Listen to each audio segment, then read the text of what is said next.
Évangile de Luc, chapitre 15. Tous les publicains et les gens de mauvaise vie s'approchaient de Jésus pour l'entendre. Et les pharisiens et les scribes murmuraient, disant, « Cet homme accueille des gens de mauvaise vie et mange avec eux. » Mais il leur dit cette parabole. « Quel homme d'entre vous, s'il a 100 brebis, et qu'il en perde une, ne laisse pas les 99 autres dans le désert pour aller après celle qui est perdue, jusqu'à ce qu'il la retrouve.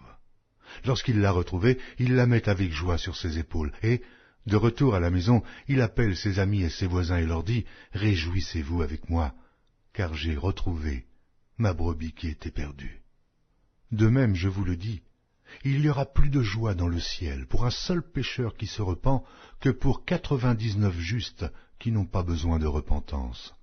Ou quelle femme, si elle a 10 drachmes et qu'elle en perde une, n'allume une lampe, ne balaie la maison, et ne cherche avec soin jusqu'à ce qu'elle la retrouve. Lorsqu'elle l'a retrouvée, elle appelle ses amis et ses voisines, et dit, « Réjouissez-vous avec moi, car j'ai trouvé la drachme que j'avais perdue. » De même, je vous le dis, il y a de la joie devant les anges de Dieu pour un seul pécheur qui se repent. Il dit encore, un homme avait 2 fils. Le plus jeune dit à son père, « Mon père, donne-moi la part de bien qui doit me revenir. » Et le père leur partagea son bien. Peu de jours après, le plus jeune fils, ayant tout ramassé, partit pour un pays éloigné, où il dissipa son bien en vivant dans la débauche. Lorsqu'il eut tout dépensé, une grande famine survint dans ce pays, et il commença à se trouver dans le besoin. Il alla se mettre au service d'un des habitants du pays, qui l'envoyait dans ses champs garder les pourceaux. Oh, il aurait bien voulu se rassasier de carouge que mangeaient les pourceaux, mais personne ne lui en donnait.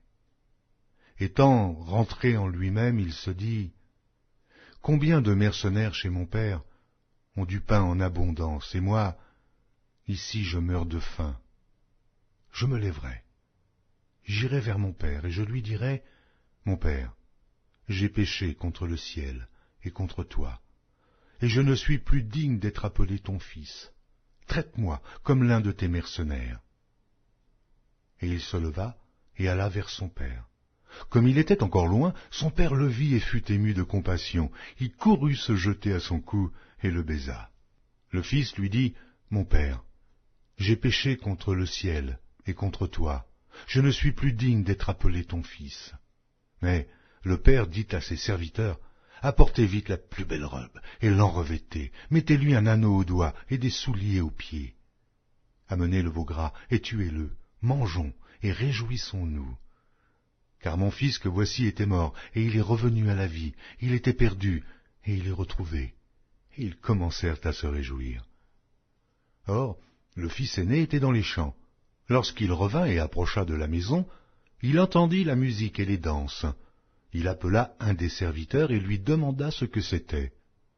Ce serviteur lui dit, « Ton frère est de retour, et, parce qu'il l'a retrouvé en bonne santé, ton père a tué le veau gras. » Il se mit en colère et ne voulut pas entrer. Son père sortit et le pria d'entrer. Mais il répondit à son père, « Voici, il y a tant d'années que je te sers, sans avoir jamais transgressé tes ordres, et jamais tu ne m'as donné un chevreau pour que je me réjouisse avec mes amis. Et quand ton fils est arrivé, celui qui a mangé ton bien avec des prostituées, c'est pour lui que tu as tué le veau gras? » « Mon enfant, lui dit le père, tu es toujours avec moi, et tout ce que j'ai est à toi. Mais il fallait bien s'égayer et se réjouir, parce que ton frère que voici était mort, et qu'il est revenu à la vie, parce qu'il était perdu, et qu'il est retrouvé. »